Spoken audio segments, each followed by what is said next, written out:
Hello, everyone, and welcome to Preemie Chats, a space where we connect, learn, and share stories about the world of Prematurity Day. I'm Leah Whitehead. I'm a proud preemie parent and a former journalist, and I'm honored to have you join us. Preemie Chats is brought to you by the Canadian Premature Babies Foundation. You may also know them as CPBF. We are a parent-led charitable organization dedicated to supporting families, advocating for the needs of premature babies, and providing the latest information and resources to help parents and caregivers navigate this journey. So whether you are a parent, a healthcare professional, a researcher, or just someone interested in learning more about prematurity, then you are in the right place. Together, we're building a supportive community where stories are shared, questions are answered, and more importantly, no one feels alone. Be sure to visit our website. It's there on the screen now, canadianpreemies.org, and there you will see lots of helpful resources. They are free to use. You'll be able to see our latest projects that we're working on. And most importantly, it really is a community of people who want to see our little babies thrive. If you're watching live today, I invite you to please join in on the conversation. Let us know where you're watching from, share your experiences. And if you have any questions, then you can put those in the chat and we will try to get them during our Q&A. And if you happen to be watching a recorded version of this episode, then you can still connect with us through our website at the URL there on the screen. But let us know where you're watching from. We always love to hear from our viewing audience. Today is week 4 of our Research to Care Outcome series. So the heart behind this series is simple. We want NICU families and clinicians to understand how the latest research is actually being turned into better care for babies across Canada. This work is being led nationally by the Canadian Neonatal Network and a program called EPIQ, Evidence-Based Practice for Improving Quality. And I'll put it up on the screen there because we all know how we love the acronyms. Together, they focus on 7 major outcomes for preterm babies, things like lung health, brain health, gut health, and each of these outcome groups run ongoing quality improvement projects. So it really is taking what we know, trying something, translating that really quickly into bedside care, and seeing what changes help our babies. What's exciting this year is that CPBF has really been working hard to ensure families have a seat at all of those outcome tables. And so for the first time in 2025, nearly every national outcome group includes parent partners. We were so excited about that. Over the next several weeks, we're going to continue to explore these different outcome areas. And so today, as we know and talk about often, prematurity doesn't end when we're discharged from the NICU, and many babies are followed by some kind of follow-up program for the first few years of their lives. Guided by parent priorities, the work of Canadian Neonatal Follow-Up Network, or you may hear them referred to as CNFUN, and aligned with the 2017 International Clinical Practical Guidelines, neonatal follow-up programs across Canada now use standardized evidence-based tools alongside ongoing clinical follow-up and family-centered communication. And this kind of standardization is important because it can help with things like the early identification of cerebral palsy. It's important to note that early identification reflects a probability, but not a diagnosis. So not all infants identified early go on to have CP. However, recognizing early patterns allows families and care teams to act early, work in partnership, and support development during a critical window of brain neuroplasticity, when intervention can have the greatest impact. So to lead us in the conversation, we're going to be joined by 3 clinicians, Dr. Karen Thomas, Dr. Tui Mailu, and Dr. Rudena Benaheni. Dr. Karen Thomas is an assistant professor in the Department of Pediatrics at McMaster University. She is a neonatologist and developmental pediatrician in the Division of Neonatology and is the director of the Neonatal Follow-Up Clinic at McMaster Children's Hospital. Dr. Thuy Mai Liu is a pediatrician, medical director at the CHU Saint-Justine Neonatal Follow-Up Program, and associate clinical professor of pediatrics at the Université de Montréal. She is a clinical research scholar from the Quebec Health Research Funds, and she is also the director of the Canadian Neonatal Follow-Up Network, CNFUN, that we talked about. And that's a research network that includes 26 neonatal follow-up programs across Canada. And finally, we will have Dr. Rudena Benihani. She's a neonatologist and developmental pediatrician at Sunnybrook Health Sciences Center in Toronto.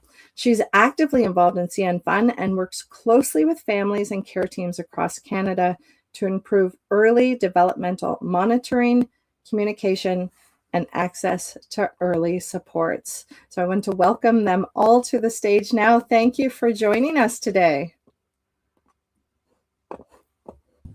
Thank you for having us, Leah. Thank you, Leah. I'll let you get right to your presentation. You have a lot of ground to cover today. Yes, so thank you so much for this invitation, and we're very excited to present this project, which is a true collaboration between the CNFUN and the Canadian Premature Babies Foundation. So really, I wanted to start with how this project started. It was actually a couple of years ago after I gave a talk to those preemie chats about some diagnosis, what it meant, what it didn't mean. One of the diagnoses I was talking about was cerebral palsy. And after the talk, I had a long conversation with Fabiana, our wonderful director from the Canadian Premature Babies Foundation. And Fabiana has her own personal story with her amazing boy, Gabe, who has cerebral palsy. And she was telling me about her journey, where it actually took several months, even years, before she actually could get a formal diagnosis and access intervention. And she asked, actually she said, like, if we are to collaborate, CNFUN has to find a way to make this journey better. You should work so parents do not have to wait to have a formal diagnosis and get intervention. So this is really how everything started, with a conversation, with an idea, and then this is how we moved on to have this project, which actually was successful by being funded by the Canadian Institute of Health Research. So I think I really encourage you to talk with your healthcare providers, because this is sometimes how we can really get research in action and actually make some change in practice afterwards. So before we get started, I'll just go over a definition of what is cerebral palsy. So cerebral palsy is a physical disability that originates from the developing brain. So, and it can affect people in different ways. Some people can have more problems with body movement, others it's going to be muscle control or muscle coordination, etc. It's a lifelong condition, and it can be associated with other disturbances of sensation, cognition, communication, perception, and sometimes seizure disorder. Now, worldwide, about 18 million people live with cerebral palsy. Next slide. We know, however, that preterm birth can be associated more frequently with cerebral palsy. So here are some data from the Canadian Neonatal Follow-Up Network. In Canadian babies born at 28 weeks or below, the overall rate is about 6 to 7%, with about 1/3 of children with cerebral palsy having some significant mobility challenges. Right now, the average age of CP diagnosis in Canada is around 12 months, and the mean age at referral for services are also around that age, 11 to 30 months corrected age, and these are Canadian data. Next slide. Now, it used to be that we preferred to give a diagnosis as a much later age. And actually, like 12 months of corrected age is not so bad, because it used to be 2 years, because there was some concern that if you gave a diagnosis too early, that could disrupt attachment between the baby and the parent. However, we know that the wait-and-see approach does not offer any real benefit. And actually, 85% of parents worry before the diagnosis was formalized. And I really understood that with Fabiana's story. And we also know that delayed diagnosis is linked with more depression and angers from families. So if we look at the more contemporary view, we know that right now, 67% of children are diagnosed before 2 years, yet it's still felt to be too late. And actually, people will see that if their diagnosis is made earlier, they do access services and they do have therapy support, which is seen actually as a better benefit. And most of the time with these therapy, families will feel that half of parents will say that their child exceeded prognosis, and there was certainly an underestimation of potential. In addition, if we wait too long, there's this mistrust between the family and the health care team that can be installed, and that can lead to a lot of frustration. So it has been recommended that earlier diagnosis with guarded optimism and NICU communication training should be really one of our priorities. So the takeaway message is early strength-based family-centered communication fosters trust, emotional readiness, and timely intervention. And this is what really this project was all about. So Leah had referred to this guideline initially that had been published in 2017. And this guideline is really what has changed the conversation by closing this debate around, whether or not early diagnosis is optional. It made it clear that early diagnosis is not controversial, it's not experimental, and it's really evidence-based. So it described that CP is typically diagnosed between 12 and 24 months of age, but emphasized the fact that early diagnosis can and should be made as early as possible, and that it's really possible to make a diagnosis under 5 months of age. This later diagnosis is because we don't know better. It's because early CP maybe, doesn't look dramatic. Tone can be subtle. Milestones can emerge, and we tell ourselves it's safer to wait. But often by the time CP is obvious, the brain has already reorganized. And we'll talk about that a little bit as well. So the reason for this emphasis on early diagnosis is multifactorial, and it includes optimizing neuroplasticity, establishing early intervention and motor targeted intervention, and prevention of complications, as well as, and most importantly, to provide caregiver support and validation. So why does timing matter? We know that the brain does not wait. So I'm going to walk you through this slide from left to right. On the left, you see how the motor system normally develops early in life. The brain sends signals down to the spinal cord, and those connections are shaped by use. So this process is very active in the first few months of life. In the middle of this slide, this graph shows what happens after a one-sided brain injury. Without the right kind of input, important spinal helper cells don't develop well, and these cells are what are needed for smooth, skilled movement. On the right is really sort of the key message. If we do nothing, there's no recovery. If we just restrain the unaffected arm, wiring changes a bit, but function does not improve. Late training helps some, but it still falls short. So it's really only early skill-based practice initiated in younger infants that leads to real recovery, because it really helps the brain, the spinal cord, and movement all work together. So the takeaway for pediatrics is simple. It's that early diagnosis matters, skill development matters, and using it more is not enough.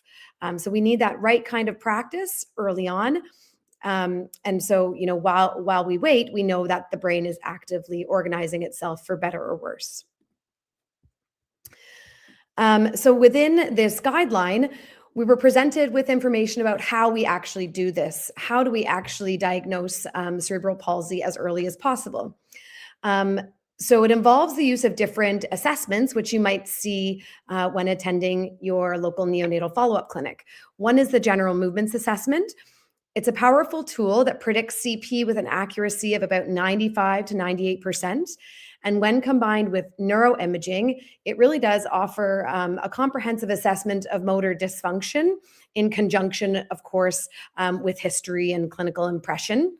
But the Hammersmith Infant Neurological Examination, or the HINE, is also a simple and standardized neurological examination that has over 90% sensitivity and specificity, and used in many neonatal follow-up clinics. So these assessment tools are crucial elements of our strategy to predict and address brain injuries and neurodevelopmental outcomes associated with CP.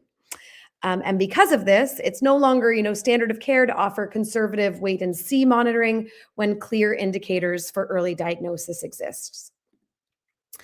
The HINE really fills this functional gap. The Hammersmith Infant Neurological Examination fills the functional gap between imaging and milestones.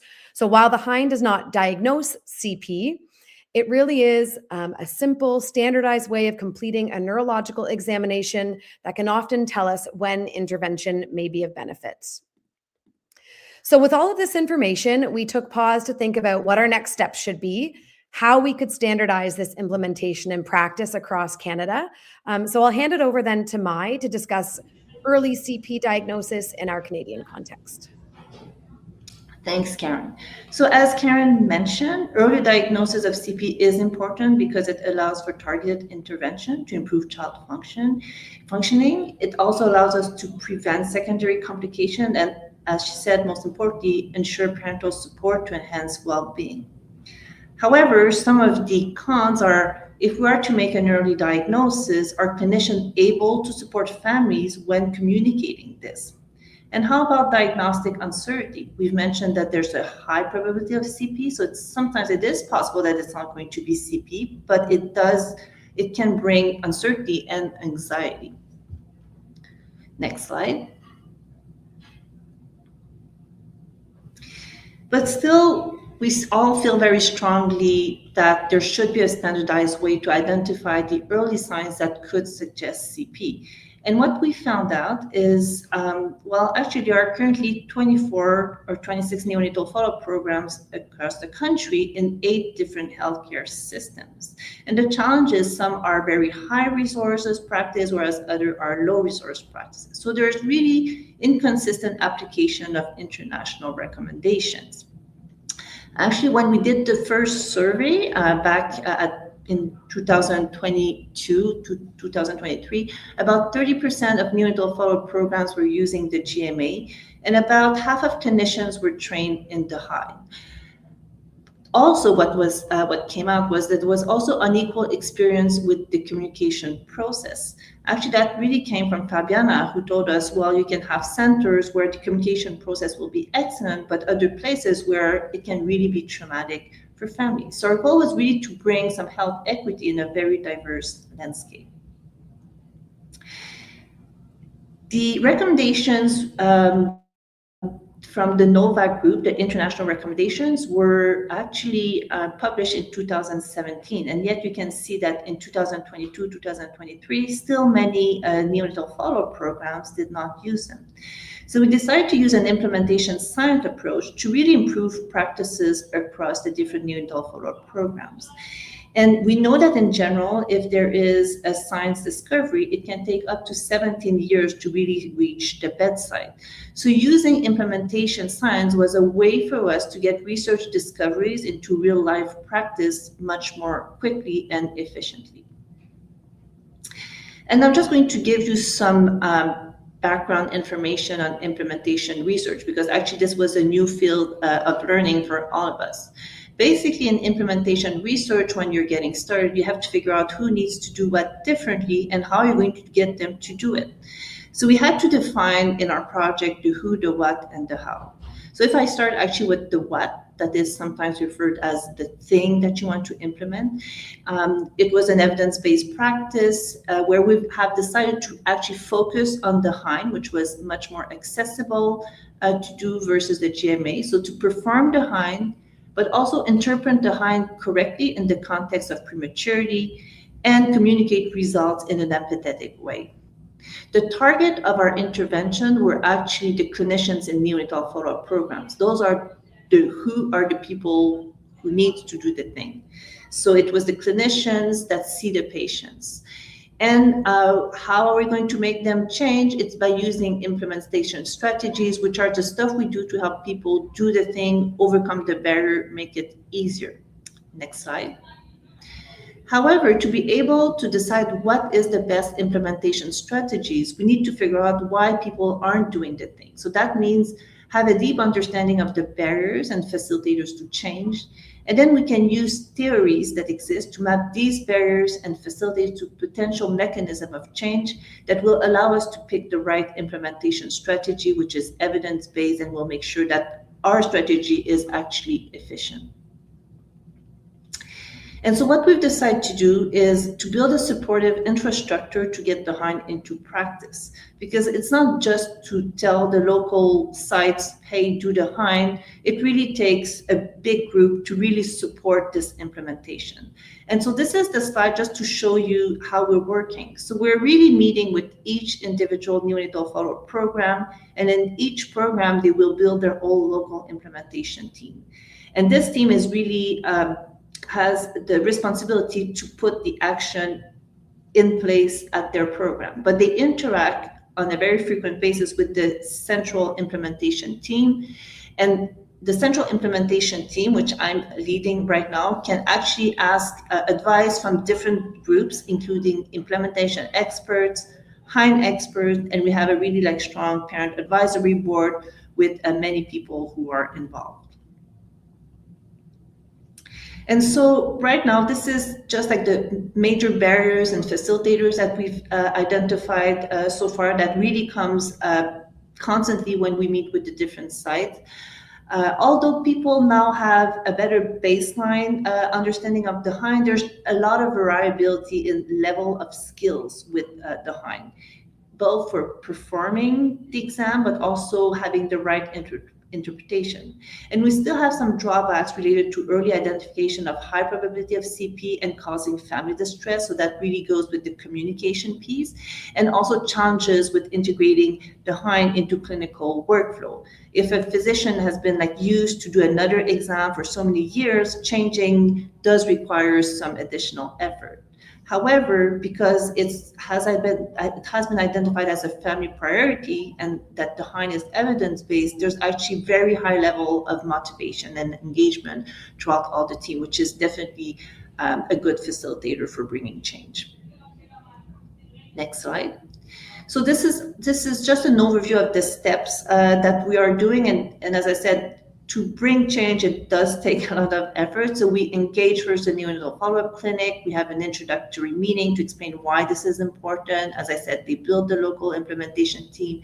And then we have to set up data collection, because it's not just about saying that you're doing it. You really want to monitor to make sure that what you're saying that you're doing, it's really happening. And then we prepare implementation. As I said, we're identifying barriers and facilitators through 2 to 3 meetings. And then finally, once we have select and plan on the implementation strategies, we do it. And then we have to monitor what's happening. So we implement and we monitor the implementation process, also the clinical impact on children and families. And we also monitor sustainability, because the goal is we don't want this to just last the duration of the research project, but way beyond. Okay, so I'm gonna take you guys through how we basically listen, we learn, we share practice, and we become consistent.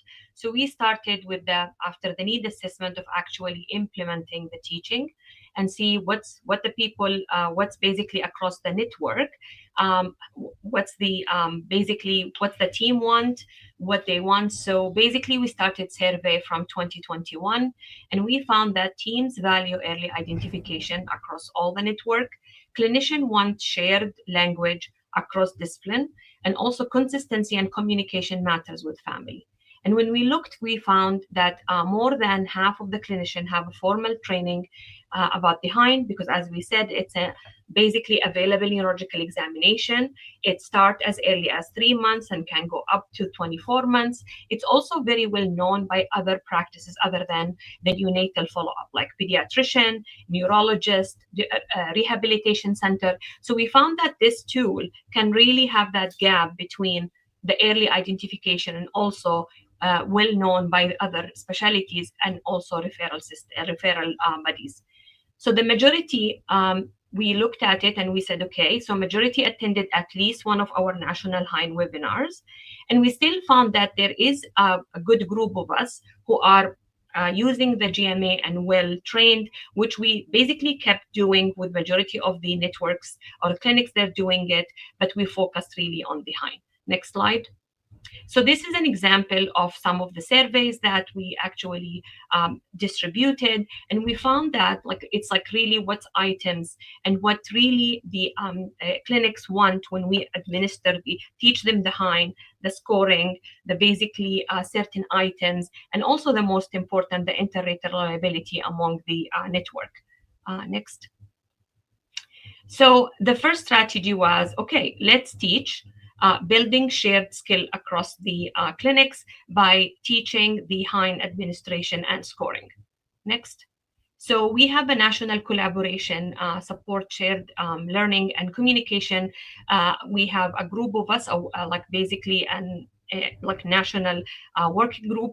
And it's really a combination of developmental pediatrician, neonatologist, physiotherapist, occupational therapist, and also developmental peds. Next.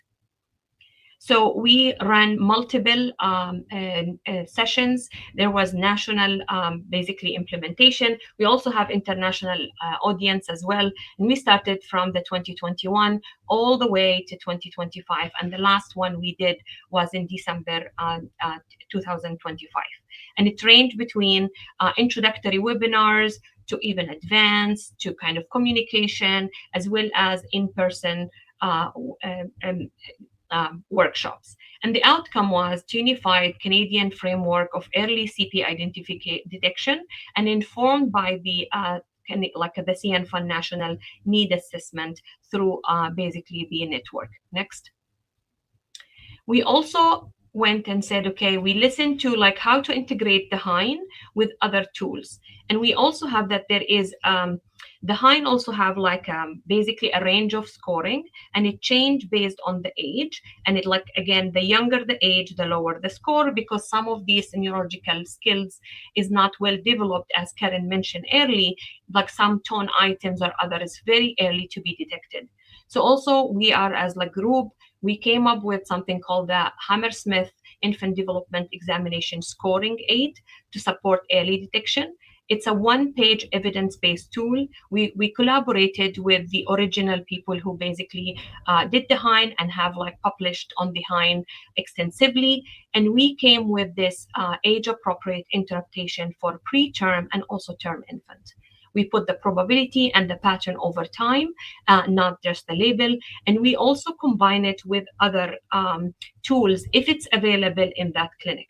We always have to look at the clinical history, the gestational age, the neuroimaging, either ultrasound or basically MRIs. And we also put the GMA if it is done in that clinic, and we integrate these all together to be able to put the findings together to able to interrupt the finding. We also said it's not a diagnosis until findings are clear and family are ready. And then this would help with a clear family-centered communication. And we also emphasize that the score does not mean decision and the contents matter when we interrupted the result. Next.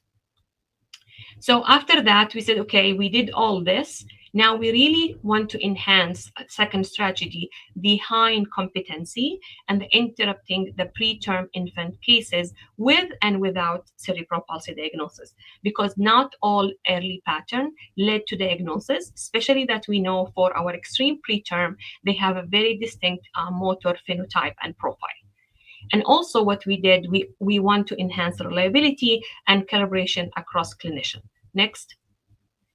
So with that, again, there was a lot of work after teaching and basically multiple meetings and cases. We also kind of created a resource that is available for clinicians who want to know more. So we have the introductory webinar, we have kind of handouts, we have also the scoring aids. We also built a case case series of cases with a diagnosis of CP, with diagnosis with no CP, unilateral CP. So people, like all the clinician can go back and reference what they need if they need more further training. We also listen to them about certain items of the hind that is being identified that are hard to administer or basically score, and also they were kind of, we call them the critical items. So we also created this tool for people, like for clinician and people to look at it. Next.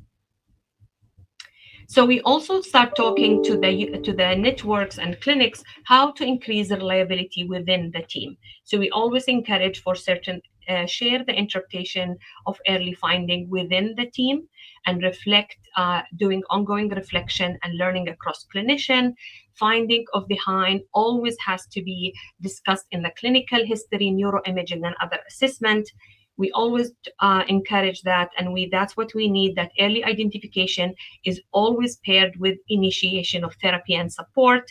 Monitoring is active and purposeful and not just wait and see. More consistent communication with family, and we also need to do follow-up along the intervention to start seeing what's the effect of that. Next. And I'm going to hand to Karen to talk about our third strategy of implementation. Perfect. Thanks, Rudina. So our fourth implementation strategy really centered around enhancing the ways in which we then communicate information about a diagnosis of CP with families. And I had already shared this screen, but with this in mind, we developed sort of a team to address the ways that we can go about communicating diagnoses of cerebral palsy or high probability of CP to families. So this group included the Central Canadian Neonatal Follow-Up Implementation Team, implementation experts, hind and CP experts, and of course, most importantly, parents. So in 2017, we had these amazing guidelines that we went through that provided us with a clear framework for how to initiate this early identification. You know, the tools, the evidence, but it became apparent through practice and experience that there was still work to be done around the language and ways in which we engage in discussions about disability. So came this paper by Dr. Church, Dr. Benny Haney, and their team around language that's used when having discussions about disability, starting as early as the NICU or even, antenatally when having these discussions with families. So it goes through the microethics of language, which is the process by which humans derive meaning from words. And it describes how both clinicians and parents bring to discussions and encounters their own set of beliefs, values, biases that can really shape and impact conversations. So some recommendations about how to shape these discussions were also established in this paper. And this became the foundation for our communication paper about how best to approach these conversations around early identification of cerebral palsy with families. So through a review of the literature, there were these themes that sort of developed and they were derived related to disclosing a diagnosis of high probability of CP or a diagnosis of CP with families. I won't go into all of these, but briefly, they included sort of timing of these discussions with early and timely discussions being favored by families, setting and people, so private settings for discussion with team present, parents present, caregivers present, as well as the infant or child there. Content being very transparent and value neutral and as detail-minded as possible. A fourth theme was centered around an approach that involved honesty, warmth, hope, and encouragement, as well as compassion. And then finally, a theme of follow-up. So what are we going to do about this? Our referrals that will be initiated, follow-up appointments, and resources, both written and verbal information provided. So in conjunction with this paper was then developed by experts in the field and with lived experience that related to this communication. So it includes looking beyond the diagnosis and into functioning. It was identified that parents and clinicians really often disagree on what constitutes a quote unquote severe outcome. As well, the Parents' Voices Project Act found only 12% agreement between parents and parental and medical classifications of neurodevelopmental impairment. The F words, which hopefully many are familiar with, provides a model to structure discussions in so many contexts, and there is an ongoing shift in language from the use of normal or abnormal to functioning, participation, development. And finally, this paper emphasized the importance of engaging parents as partners in these discussions. I want to emphasize again, something that Rudena had said around some of the terminology that's used and even the outcomes of our neurological examinations and assessments that are done in neonatal follow-up. So things that you might hear like high probability of CP, high likelihood of cerebral palsy. Some clinics are still using high risk cerebral palsy terminology, asymmetries that are identified, or low scores on the HINE in general does not equal a diagnosis of CP. So we really want to emphasize that. And if ever concerns around any of this, to have those discussions with your care team. So the next phase, this next phase 4 of implementation really included engaging parents through the About My Baby or toddler tool to really gain an understanding of what's important or concerning to families. And with this, we developed a communication toolkit that integrates all of this evidence. It's called the right now, the partner framework. So prioritizing family goals, acknowledging emotions, reinforcing early intervention, tailoring communication, navigating with developmental anchors, encouraging engagement, and recognizing progress. And this is still underway. We've heard that content provided to family as written information is helpful. So within this group, an infographic has also been developed, and it's available on the Canadian Premature Babies Foundation website. And this is provided to families in neonatal follow-up clinics so that they can take this information home with them. And finally, there are several resources for families that can be provided to ensure the provision of reliable information related to CP. A few of them are listed here. And with that, I'll hand things over to Mai to sort of close us out.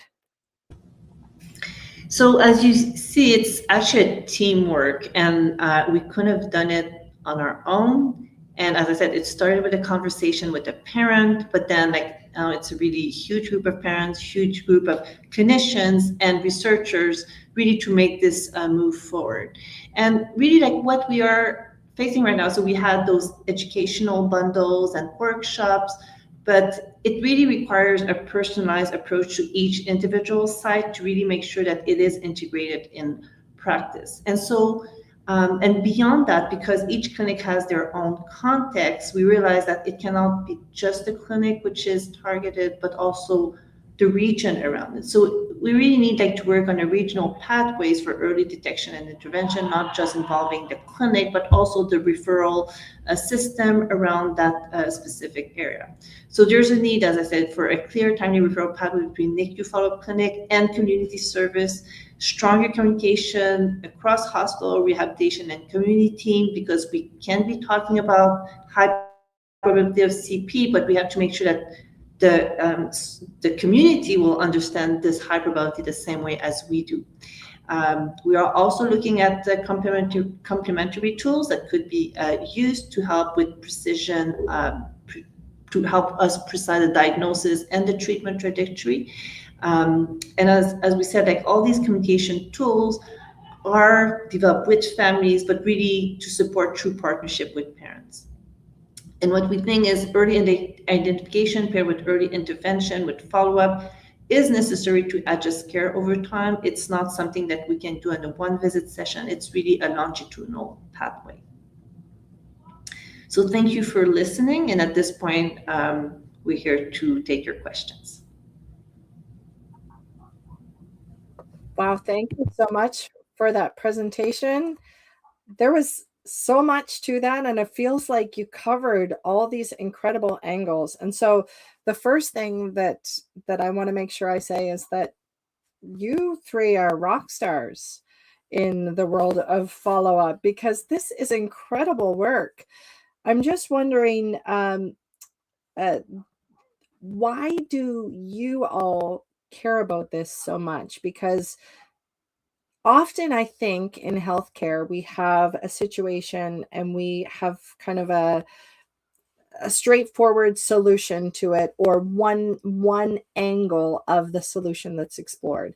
But when I look at your presentation, it almost was like a tree with many branches. You're looking at so many different angles, and it really feels like this was a passion project. And so why did the three of you do this much work, and how could you dedicate this much time? Because I think that's the thing we often hear, is that people don't have time to follow a problem through to the solution. Well, thanks, Leah. And, we are the three people representing a huge group. That's the thing. And as I said, like, the reason it took so many branches is really through our partnership with families, because they bring the dead angle that we haven't seen. And actually, when we start with, early diagnosis of CP, and making sure that all the clinics would have the tool to be able to make this, one of the things that the parents said is, you cannot do this with a strong communication bundle. And this is how all the work on communication came. So it's really a true partnership. And I have to say that the reason we're putting so much energy is, one of the things is, it's not fair if a family born in Toronto near Rudina's clinic has better services than a baby born in Montreal. So I have to learn from Rudina.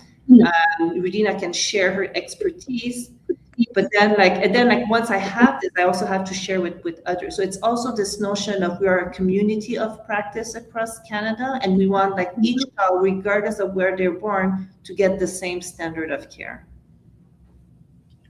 I just want to add one thing. It's plus the family. We also listen to our partners in the community. So either the rehabilitation centers that actually would receive our babies or our graduate who have a diagnosis of cerebral palsy.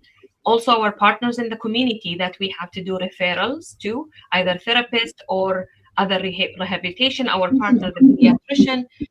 We found that because majority of the kids who have higher probability than NICU grad, have more chances of having either basically motor challenges or other challenges. And we are the first one to see them. And we are coming in a surveillance, look for things. It's not just the parent also identify it. So by listening to that and knowing how our system across Canada and across a province and region works, waiting list, how we're going to do the referrals, we have also get that, I would say, challenge or gap between the receiving for actual rehabilitation and also when we early identified, because there is a true waiting list. So that also that they came down to, not down, earlier to us, we kind of go up to them, and we meet now between the rehabilitation center and community services with this high probability, I would say, label to kind of act earlier and provide without being stuck into this waiting list till we see, and then follow things over time to see how this would evolve before even we kind of confirming a formal diagnosis. And also when the parents are ready, because they already came from a very intense, long admission in the ICU, and you're basically just relieved to come out from the NICU, and that's then, and then we add something else now when we come into the follow-up. So it's a big work. All of us, we're just kind of the three of us representing all the players and the parts.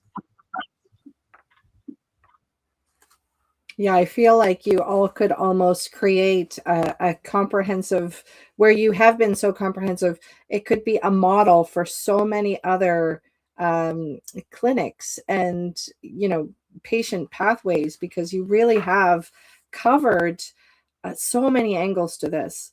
One of the things you mentioned is you were talking about the barriers of why something like early diagnosis wasn't a discussion that perhaps started sooner. And you had talked about the parent reaction as being a barrier.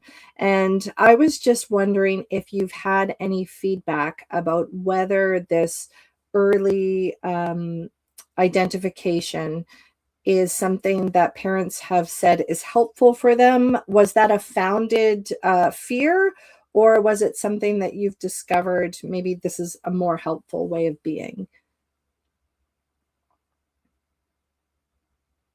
Well, I think the majority of the time, if we explain well, parents understand that it's a way to really get targeted services.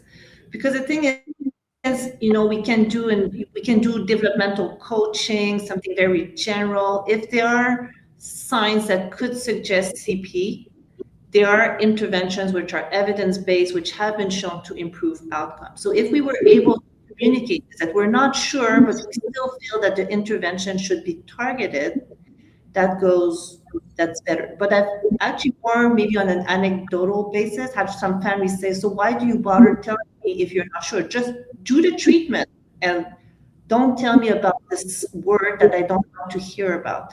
So, it's not, I mean, we can have this general framework. We still have to listen to the family, see if they're ready to hear it. And then it becomes really something which is, we talk about personalized medicine. This is really like personal communication. And sometimes there's no clear guideline. You just have to go with your experience. Sometimes maybe, you won't do the right thing, and then hopefully you'll learn for the next time. But it's, often it's, sitting and listening. As one recent doctor just told me, like, the best lesson is shut up and listen. And then you can get a sense of, okay, should I just go with the intervention and wait before I, put a label? But, some family would want to know the labels, but you can only get this feeling if you listen and have several conversations. So ideally, you would even start having this conversation in the NICU, get to know the family there, but we know that, it's not always possible. And I think as well, like a lot of that fear, most of that fear is harbored by clinicians. And so when we actually hear from families, or the evidence really tells us that families, do, for the most part, want this early and timely identification and connection with services. And most of the families, or many of the families that we end up disclosing diagnoses to, are like, yeah, I knew this already. I just, I was waiting for you to say the words. So now we're sort of meeting, I think, families a little bit more where they're at, rather than, waiting while they've been harboring or holding on to some of these thoughts without acknowledgement for some time. Mm-hmm. I also want to add that we still have so much work to do in communication, because it's really that customization, and we are coming from different background, languages. What did translate when you talk about high probability and the word CP? Like, we even did some work and basically translate what does CP mean in so many languages, and the stuff that comes out is actually not CP. So it just this is where we have some parent totally, they don't want us to tell us, don't tell me. And even we did introduce Karen and myself with a couple of parents as part of some of our project, and we did interviews, and we heard parent, and you could see there is really a huge discrepancy between what they think.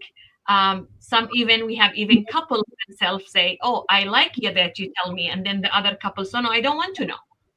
Why you have to tell me now? So it's really, as everyone said, it's that you need to know your family well. You need to customize it for them, and we have to establish that trust. And the use of language is very important. So it's really something you will mean, but it's not something else. So that's way. We still have so much work to do. But I think at least we're in a point that we're listening and we're trying to customize it. I so appreciate that perspective, because my background is communications. And there were so many times in NICU when I was there myself, and then in follow-up, and then working in NICU, the terms are just used, I think, without even ever scrutinizing what that sounds like to someone who doesn't have a medical background. And I loved your slide where you had the example of the word and then a possible replacement, because I think it does make people pause a bit and go, okay, this word that maybe the intention wasn't behind it for it to be received that way, but because we're not in the medical world, when we hear, certain keywords that are serious, then we can respond in a way that is unintended. Yeah, so I appreciate that. I'm wondering how clinicians have responded to this, because it is a big change. One of the things that you noted, the amount of follow-up networks we have Canada-wide. Canada is a huge country. Often you'll find, you referred to it, Maya, a little bit of, everybody should have access to the same care.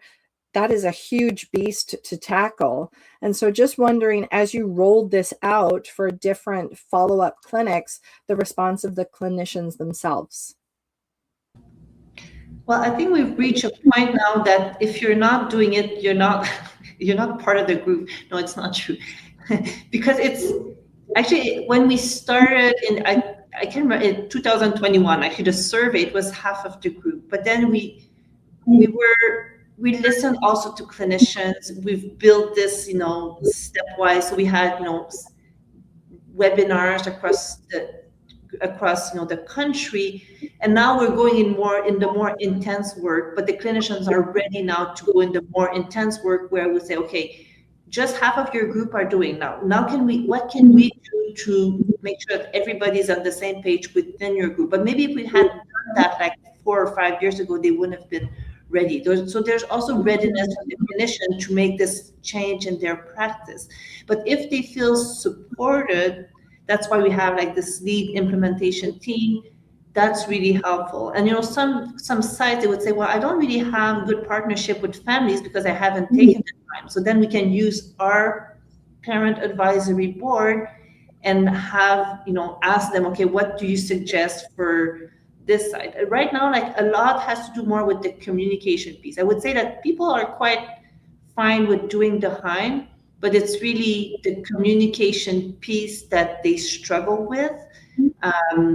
And I guess this is actually, as Rudina said, this is the biggest challenge, and we haven't addressed yet cultural differences.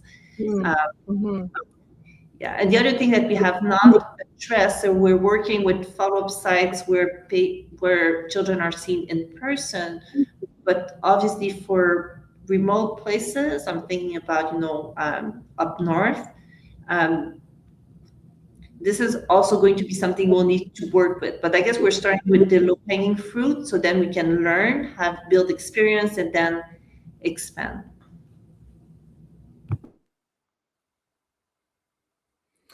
My other question is about measuring the results of this. And so you have said that early interventions that you can put in place or strategies can help provide better outcomes for these kids who receive a formal diagnosis. And I'm just wondering if there's any kind of way that you're measuring that in the future to kind of look to this early identification that you're doing and measure its success. Well, what we're measuring right now is the age at diagnosis of high probability of CP, and we have different definition, meaning that it doesn't need to be a formal diagnosis, but you need to do an action with it. So if the child was referred for early services, this is what we're looking. So we've been collecting this data. So what we're hoping is to see a reduction in the age at which the child was given a diagnosis of high probability of CP and being referred for targeted services. We'll also look at motor functioning at 24 months corrected age, but it might be too early. But the plan is also to extend follow-up and see also how it could have helped us identify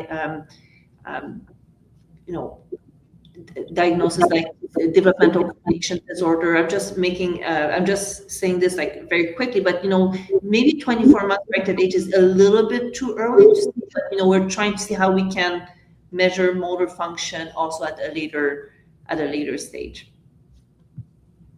And so will that be the future of working, Regina, you talked a little bit about working with the larger community. Is that the future of where this is going? That's what the next step will look like? We started, yes. So that's what we started this by like basically targeting our partners in the community, the pediatrician, the primary care across, because not every place they or city have a pediatrician as the primary care. You have family physician, primary care. We also have some I would call shared care, basically sites that they would see the kids because they cannot come either to Toronto or go to Mac or go to Montreal. So we have these. So we're talking to them and we're sharing that experience as well. And that's the only thing I would thank COVID for, because that's what gave us the virtual platforms that we also could see the assessment, watch it, and even give feedback with the same of some of the centers. I think we still have work with the primary care provider because we still get some messages. Why you told the family about this? You actually just stress the family. I disagree with you or I agree with you. So we still have these, which is it's become an opportunity for teaching and communication, and also follow up with the parent, because we don't want a parent to feel left out with all these acronym and stuff and don't know what happened. We also listen to our rehabilitation center. So when we also send kids to the rehab center that partnering with us, they're also following our referrals to see how many we formalize a diagnosis of those kids. Of the one we formalize the diagnosis, as Mai said, we're looking into their progress, either in the follow-up if we have a longitudinal follow-up, and also what happened to them in the rehab. So we have multiple, basically, ways to look into the follow-up and say, and this is going to come as we go. And we also need to look at the one that we said high probability and did not end up with a diagnosis. How could we basically start becoming a bit more precision? Was it really needed? So we're kind of looking at the two angle of the one we end up with a diagnosis and the one did not. So kind of we have so many other branches to start following up with this big project. It's big. It's a huge project. You know, I really appreciate sitting around discussing this project with you all, because I truly feel this is an example and a model for the rest of Canada and clinics, and how we practice and how we involve families and how we really follow something through to the end. So I'm going to leave it at that with my questions, but do any of you have anything you want to add before we say goodbye for the day? I guess it's thanking the Canadian Premature Babies Foundation, because this is how it got started through CPVF. I loved that story of Fabiana, you know, making it personal and connecting with the families. And I think that's a really great encouragement for people who are watching, just of, you know, the experiences that we have, they matter. And when we bring that forward to people who are willing to listen, then amazing things like this can happen. Ali, I just want to end with, if you look at the title, we did not put CP in the title for a purpose, because we wanted this to be a start to transition, or we can generalize for other, basically neurodevelopmental or anything, we in the follow-up, that we can really work, basically early identify, even feeding, even sleep, all the language, social communication. So I think CP was a bit more concrete, we can, and then I think we're hoping that the principle of this implementation, actually we can generalize for others stuff, that we have to act early. I love that. Thank you so much, all three of you, for joining me here today and for sharing your expertise. And I join that hope that this becomes something, you know, that can be used widely and in many different avenues. And it starts with the passion that you have and the partnership that you have proven. So thank you so much for joining us here today and sharing your vision and your project with us. And thank you, everyone, for joining us online here today. This is the kind of preemie chat that really gets me fired up because it is such important work. If you missed any part of today's episode or you want to revisit it, you can find it on our website. I'll put it up again there for you, canadianpreemies.org. There you'll find this episode and all of our past episodes. You can also find them on our YouTube channel. And so just check those out. We have a variety of topics, including our EPIQ series that we're running right now. While you're on our website, you'll also see there are so many resources and support options that we offer to help families and clinicians on this journey. We are in it together. As a charitable organization, CPBF relies on the generous support of people like you, and your donations allow us to continue empowering families of premature babies every step of the way, because together we can create a brighter future for all preemies and their families. Thank you for being a part of this community. I hope you will join us next Friday at 1 p.m. Eastern Time for another live episode of Preemie Chats.